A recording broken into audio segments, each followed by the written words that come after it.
கடம்பூர் அரண்மனையோட அந்தப்புற அறையில நந்தினி, வந்தியத்தேவன், மணிமேகலை 3 பேரும் பேசிக்கிட்டு இருக்காங்க. அந்த சமயத்துல ஆதித்த கரிகாலரும், கந்தமாறனும் வர்ற காலடி ஓசை கேக்குது. நந்தினி உடனே வந்தியத்தேவன பக்கத்து அறையில ஒளிஞ்சிருக்க சொல்லிட்டு, அதே அறையில இருந்த திரைச்சீலைக்கு பின்னால மணிமேகலைய ஒளிச்சு வைக்கிறா. அப்போ ஆதித்த கரிகாலனும், கந்தமாறனும் வர்றாங்க. ஆதித்த கரிகாலன் திரைச்சீலைக்கு பின்னால யாரோ இருக்காங்கங்கிறத தெரிஞ்சுக்கிறான். அது மணிமேகலைன்னு தெரிஞ்சதும், அவள கந்தமாறன் கூட அனுப்பி வச்சுட்டு, நந்தினி கூட அவன் பேச ஆரம்பிக்கிறான். இதத்தான் முந்தின பகுதியில கேட்டீங்க. தொடர்ச்சிய இந்த பகுதியில கேட்க போறீங்க.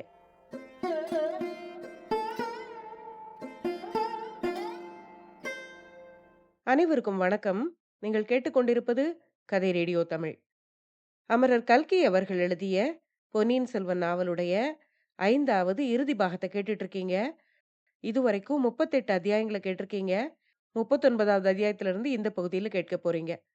கதை ஆரம்பிக்கிறதுக்கு முன்னால சேனலுக்கு வந்திருக்கிற எல்லாருக்கும் என்னுடைய அன்பான வரவேற்புகள். இப்ப வாங்க கதைக்குள்ள போகலாம். அத்தியாயம் 39 காரிருள் சூழ்ந்தது. ஆதித்த கரிகாலனுடைய பயங்கரமான வெறி கொண்ட சிரிப்பு யாழ்களஞ்சியத்தில் ஒளிந்திருந்த வந்தியத்தேவனுடைய காதில் விழுந்து அவனுக்கு உடலில் சிலிர்ப்பை உண்டாக்கியது. விரைவில் ஏதோ விபரீதம் நிகழப்போகிறது என்று அவனுடைய உள்ளுணர்ச்சி கூறியது. நிழல் வடிவம் கொண்ட யமதர்மராஜன் கையில் பாசக்கயிறுடன் அந்த அறையில் பிரசன்னமாகி இருந்தான். பாசக்கயிற்றை வீசுவதற்கு சமயம் நோக்கிக் கொண்டிருந்தான். ஆனால் யார் மீது எரியப் போகிறான்? யாருடைய உயிரை கொண்டு போகப் போகிறான்? கரிகாலன் உயிரையா? அல்லது நந்தினி தேவியின் உயிரையா? ஒருவேளை அவர்கள் இருவரையுமே மரணம் நெருங்கிக் கொண்டிருக்கிறதா? சகோதரன் சகோதரியை கொல்லப் போகிறானா? சகோதரி சகோதரனை கொல்லப் போகிறாளா? அல்லது இருவரும் ஒருவரையொருவர் கொன்று கொண்டு சாகப் போகிறார்களா? இம்மாதிரி எதுவும் நடவாதபடி தடுப்பதற்காகத்தான் இளைய பிராட்டி தன்னை விரைந்து போகும்படி அனுப்பி வைத்தாள். தன்னால் இயன்றதை செய்தாகிவிட்டது. இருவரிடமும் அவர்களுக்குள்ள உறவை பற்றி சொல்லியாகிவிட்டது. இருவருடைய உள்ளமும் இளகும்படியும் செய்தாகிவிட்டது. ஆனாலும் பலன் ஏற்படுமா? வெறி கொண்ட கரிகாலரையோ பிரமை பிடித்த நந்தினியையோ கொடூரச் செயல் எதுவும் செய்யாமல் தடுக்க முடியுமா? இந்த சமயத்தில் தான் நடுவில் குறுக்கிடுவதால் ஏதேனும் நன்மை விளையுமா? ஒருவேளை இருவருக்கும் மத்தியில் தன்னுடைய உயிரை பலி கொடுப்பதினால் அவர்களுடைய குரோதம் தணியுமா? இவ்வாறெல்லாம் எண்ணி வந்தியத்தேவனுடைய உள்ள கடல் கொந்தளித்துக் கொண்டிருந்தது. இன்னும் சிறிது பொறுத்து பார்க்கலாம். தான் அவசரப்பட்டு குறுக்கிடுவதனால் காரியம் கெட்டுப்போக வேண்டாம் என்று பல்லை கடித்துக் கொண்டு நின்றான் அவன். கரிகாலருடைய வெறி கொண்ட சிரிப்பு அடங்கிய பிறகு அவர்களுடைய சம்பாஷணை மேலும் தொடர்ந்தது. ஐயா, என் வாழ்நாளில் தங்களுக்கு மகிழ்ச்சி தரும்படியான காரியம் எதுவும் நான் செய்ததில்லை. சாகும் சமயத்திலாவது தாங்கள் சிரித்து மகிழுவதற்கு காரணமானது பற்றி சந்தோஷம் என்றாள் நந்தினி. ஆம் நந்தினி, இன்றைக்கு எனக்கு மிக சந்தோஷமான தினம்தான். இத்தனை வருஷமாக நீ என்னை படுத்தி வைத்த பாட்டுக்கெல்லாம் இன்றைக்கு ஒரு முடிவு ஏற்பட போகிறது. இந்த தடவை நான் காஞ்சியிலிருந்து புறப்பட்ட போது ஒருவாறு மனதை திடப்படுத்திக் கொண்டுதான் வந்தேன். உன்னை நேரில் பார்த்த பிறகு ஒருவேளை என் மனம் சலித்து விடுமோ என்று பயந்து கொண்டிருந்தேன். அதற்கு இடமில்லாமல் நீயே வாளை என் கையில் கொடுத்து விட்டாய் என்று கூறிவிட்டு கரிகாலன் மீண்டும் சிரித்தான். கோமகனே, எனக்கும் இன்று நல்ல நாள்தான். தங்கள் கையினால் வெட்டுண்டு இறப்பதைப் போன்ற இனிமையான மரணம் எனக்கு கிட்டப் போவதில்லை. ஒரு காலத்தில் தாங்கள் என் கழுத்தில் பூமாலை சூடப் போகிறீர்கள் என்று ஆசை கனவு கண்டு கொண்டிருந்தேன். அது நிறைவேற முடியாமல் போயிற்று. தங்கள் கையில் உள்ள வாளை என் கழுத்தில் சூட்டிக் கொள்ளும் பேராவது எனக்கு கிடைக்கட்டும். ஐயா, நேரமாகிறது. ஏன் தாமதிக்கிறீர்கள் என்றாள் நந்தினி. பல வருஷம் தாமதித்தாகிவிட்டது. இன்னும் சில நிமிஷம் தாமதிப்பதனால் நஷ்டம் ஒன்றுமில்லை. நந்தினி, சற்று என்னை பார். கடைசியாக ஒரு முறை என்னை பார்த்து என் கேள்விக்கு மறுமொழி சொல். பூமாலை சூட்ட வேண்டிய கையினால் நான் ஏன் உனக்கு வாழ்மாலை சூட்ட வேண்டும்? நீ ஒரு காலத்தில் ஆசை கனவு கண்டது உண்மையாக இருந்தால் அதை ஏன் இப்போது நிறைவேற்றிக் கொள்ளக்கூடாது? அதற்கு தடையாக நிற்பவர்கள் யார் என்று சொல்லு. உன்னை கொல்லுவதற்கு பதிலாக அவர்களை கொன்றுவிட்டு மறுகாரியம் பார்க்கிறேன் என்றான் கரிகாலன். வேண்டாம் ஐயா, வேண்டாம்.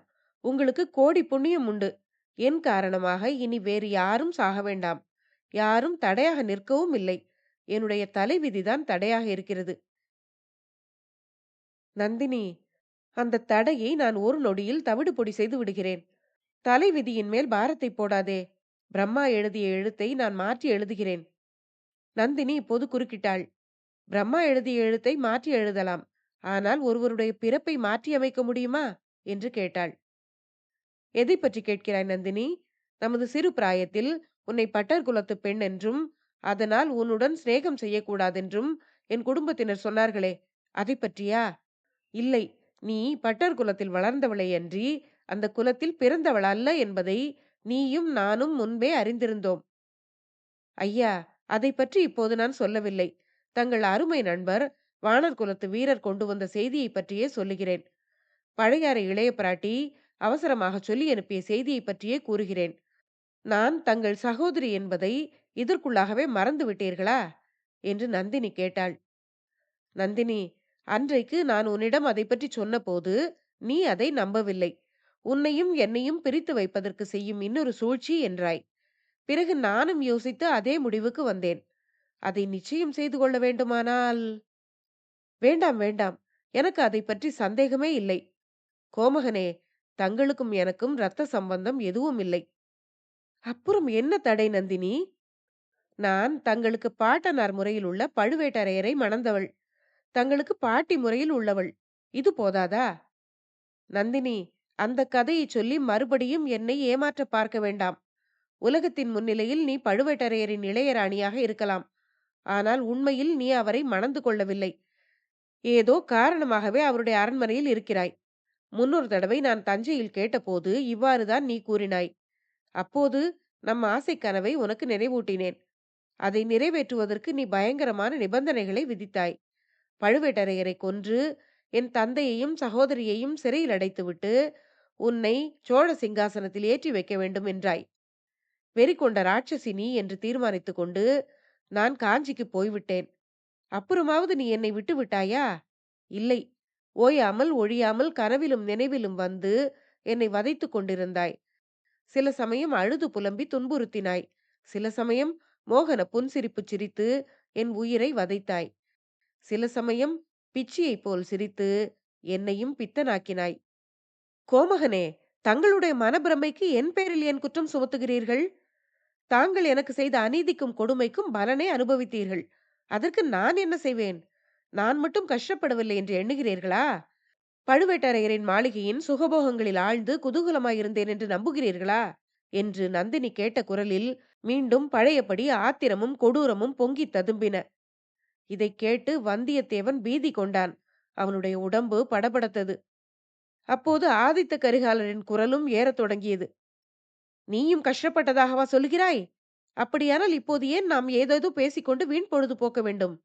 என்னுடன் புறப்பட்டு வருவதற்கு உன்னுடைய சம்மதத்தை தெரியப்படுத்து. உடனே புறப்பட்டுச் செல்லுவோம். உனக்காக நான் இந்த பெரிய சோழ ராஜ்யத்தை தியாகம் செய்துவிட்டு வர சித்தமாயிருக்கிறேன். பிறந்த நாட்டையும் தாய் தந்தையரையும் உற்றார் உறவினரையும் துறந்துவிட்டு வருகிறேன். கப்பல் ஏறி கடல் கடந்து செல்வோம். கடல்களுக்கு அப்பால் எத்தனையோ அற்புதமான தீவுகள் இருக்கின்றன. அவற்றில் ஒன்றை அடைவோம்.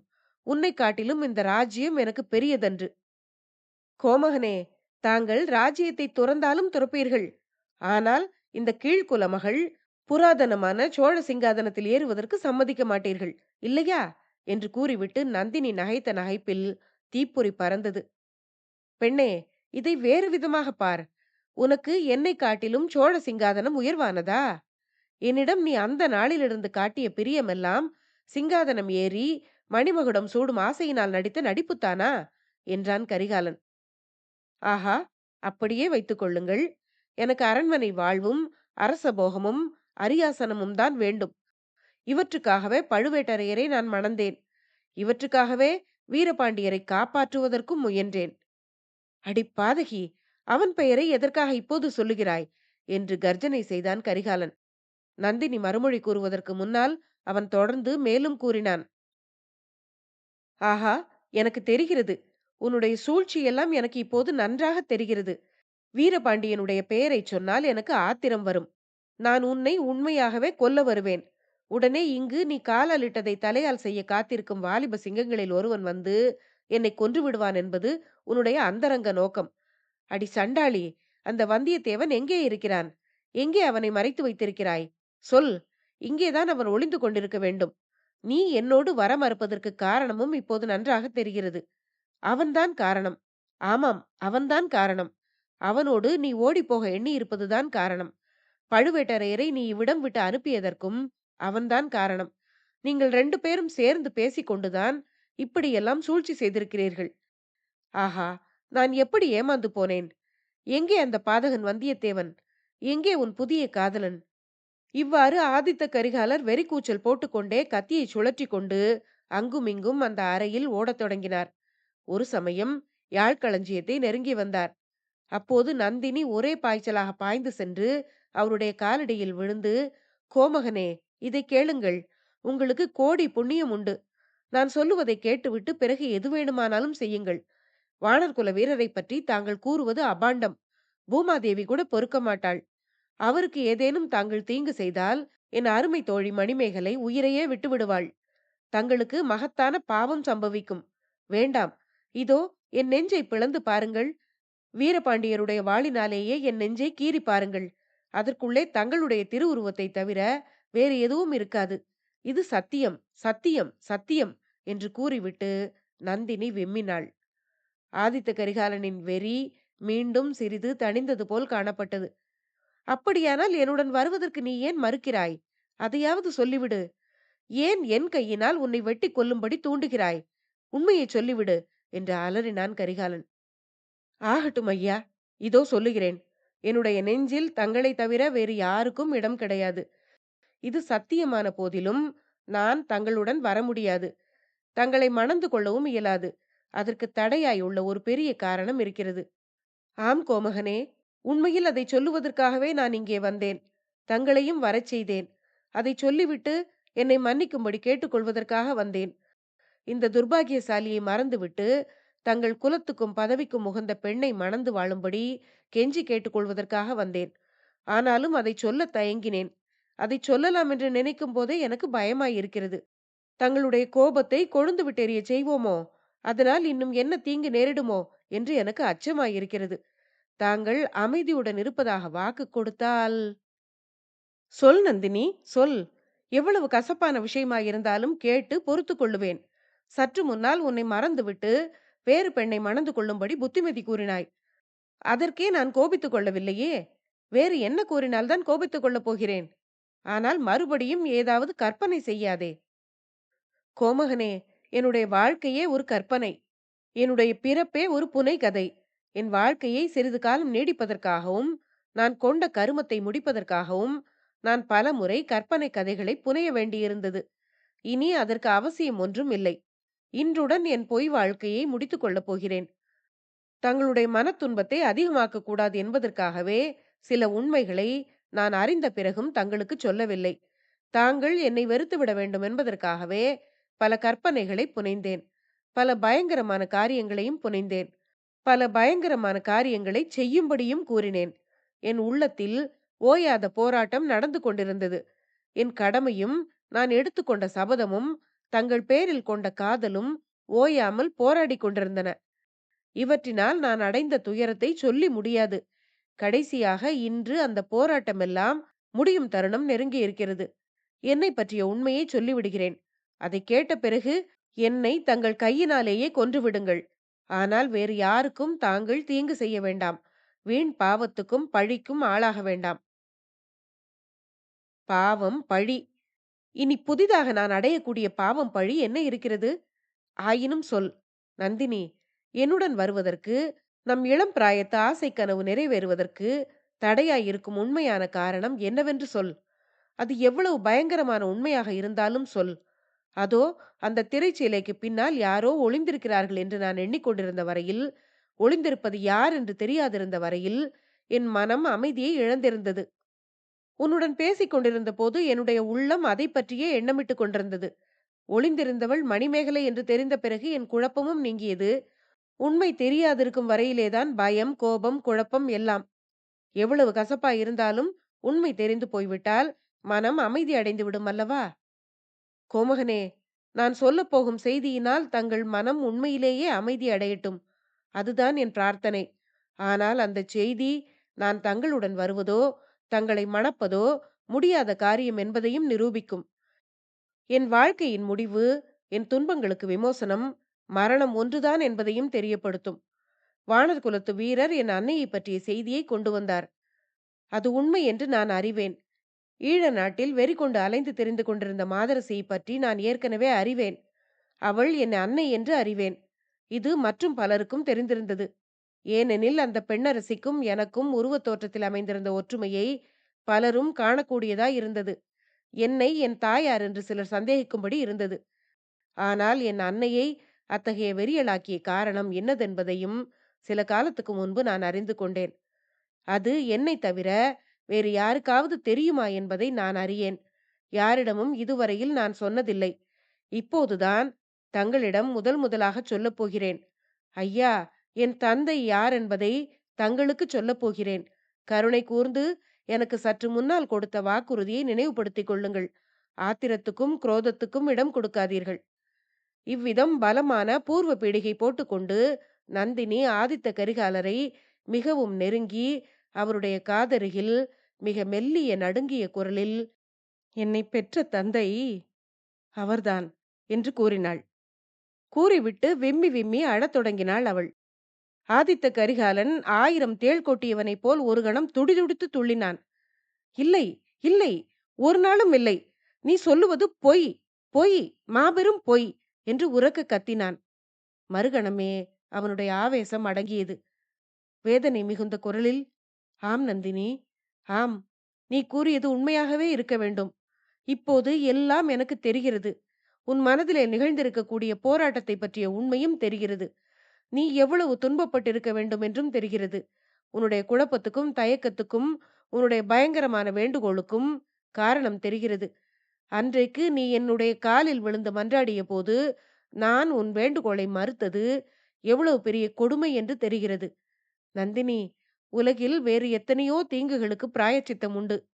ஆனால் நான் செய்ததற்கு பிராயச்சித்தமே கிடையாது. நம் இருவருக்கும் நடுவில் உள்ள தடை நீங்க வழியே கிடையாது. ஐயோ, இந்த பெரும் பாரத்தை இத்தனை நாள் எப்படி உன் மனதில் வைத்து தாங்கிக் கொண்டிருந்தாய்? எப்படி இந்த பாதகன் நீ பூமியில் உயிர் வாழ்வதை சகித்துக் கொண்டிருந்தாய்? நல்லது. நம் இருவருடைய வாழ்க்கைக்கும் பரிகாரம் ஒன்றுதான். விமோசனம் ஒன்றுதான். இதோ நந்தினி, என்னுடைய பிராயச்சித்தம். யாழ்களஞ்சியத்திலே இருந்து வந்தியத்தேவன் மேற்கூறிய சம்பாஷணைகளை எல்லாம் கேட்டுக்கொண்டிருந்தான். இடையிடையே கரிகாலரின் வெறி மூர்த்தன்யமாகிக் கொண்டிருந்த போது அவன் அவர்களுக்கு இடையே போக எண்ணினான். பிறகு அதனால் என்ன விபரீதம் நேரிடுமோ என்று தயங்கினான். அவர்களுடைய உணர்ச்சி மயமான பேச்சு அவனை ஒரு புறத்தில் செயலற்றவனாக செய்து கொண்டிருந்தது. நந்தினி தன்னுடைய தந்தை இன்னார் என்று கூறியது மட்டும் அவனுடைய காதில் நன்றாக விழவில்லை. ஆனால் அவள் என்ன சொல்லியிருக்க கூடும் என்று அவனுடைய மனதில் ஒரு ஊகம் உண்டாயிற்று. அது அவனை திடுக்கிடச் செய்தது. என்றாலும் வேறு எந்தவிதமாக கூறினாலும் அது வெறும் சம்பிரதாயமாகவே இருக்கும். அந்த மாதிரி ஒரு பெரும் அதிர்ச்சியை அவனுடைய அதிர்ச்சிகள் நிறைந்த வாழ்க்கையில் அவன் அனுபவித்ததே இல்லை. கடைசியாக ஆதித்த கரிகாலர் அடங்கிய மெல்லிய தளதளத்த குரலில் நந்தினி கூறியதை ஒப்புக்கொள்ளும் முறையில் பேசிக் கொண்டிருந்த போது அவனுடைய ஆர்வமும் கட்டுக்காவலை கடந்தது. அவர் உரக்க சத்தமிட்டுக் கொண்டிருந்த வரையில் அவன் அவ்வளவாக பயப்படவில்லை. இப்போதுதான் அதிகமாக அஞ்சினான்.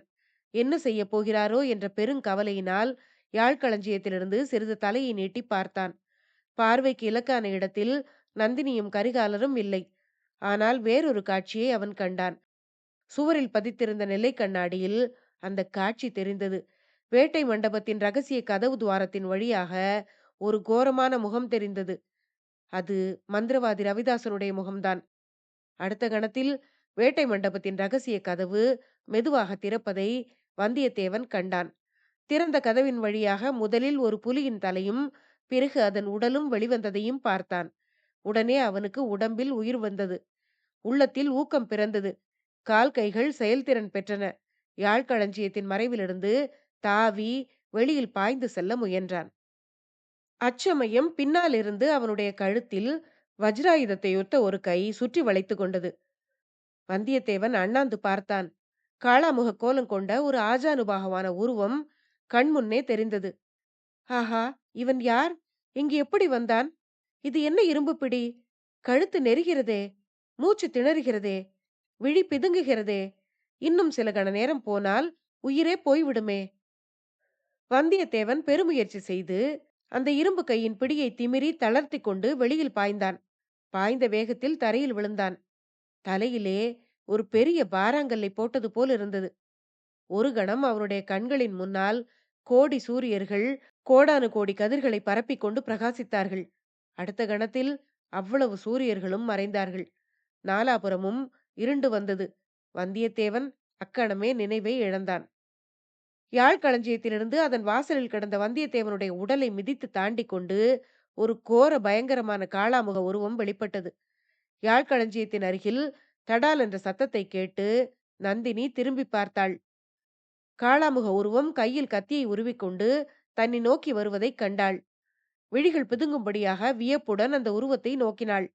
அவள் வயிற்றில் இருந்த குடல்கள் மேலே ஏறி மார்பையும் தொண்டையையும் அடைத்துக் கொண்டதாக தோன்றியது. கண்களை துடைத்துக் கொண்டு எதிரே பார்த்தாள். கரிகாலன் கீழே விழுந்து கிடக்க கண்டாள். அவன் உடலில் வீரபாண்டியனுடைய வாள் பாய்ந்திருந்ததையும் கண்டாள். அப்போது அவளுடைய தொண்டையிலிருந்து விம்மலும் சிரிப்பும் கலந்த ஒரு பயங்கரமான தொனி எழுந்தது. அது அந்த அறையில் இருந்த கட்டில் முதலிய அசேதன பொருட்களை கூட நடுங்கும்படி செய்தது. அடி பாதகி, சண்டாளி, உன் பழியை நிறைவேற்றி விட்டாயா என்று கூறிக்கொண்டே காளாமுக உருவம் அவளை மேலும் நெருங்கி வந்தது. அதே சமயத்தில் வேட்டை மண்டபத்தின் ரகசிய கதவின் வழியாக உள்ளே நுழைந்த புலி உருவத்தின் மறைவில் ரவிதாசனும் பிரவேசித்தான். காளாமுகனை பார்த்தவுடனே புலியை தூக்கி வீசி எறிந்தான். அந்த அறைக்கு வெளியே லேசாக வெளிச்சம் தந்து கொண்டிருந்த விளக்கை அந்த செத்த புலியின் உடல் தாக்கியது. விளக்கு அருந்து விழுந்தது. அது அணைவதற்கு முன்னால் ஒரு கண நேரம் மணிமேகலையின் பயப்பிராந்தி கொண்ட முகத்தை காட்டியது. கிரீச் என்று கூவிக்கொண்டே மணிமேகலை அங்கிருந்து ஓடினாள். அடுத்த நிமிடம் அறையில் காரிருள் சூழ்ந்தது. அந்த காரிருளில் சோகம் ததும்பிய விம்மல் குரலும், வெறி கொண்ட சிரிப்பின் ஒலியும், மரணத் தருவாயில் கேட்கும் முனகல் ஓசையும், மனிதர்கள் அங்கும் இங்கும் விரைந்து ஓடும் காலடி சத்தமும் கலந்து கேட்டன. அத்தியாயம் 39 முடிவடைந்தது. அடுத்த பகுதியில அடுத்து வரும் அத்தியாயங்களை கேட்கலாம். நன்றி.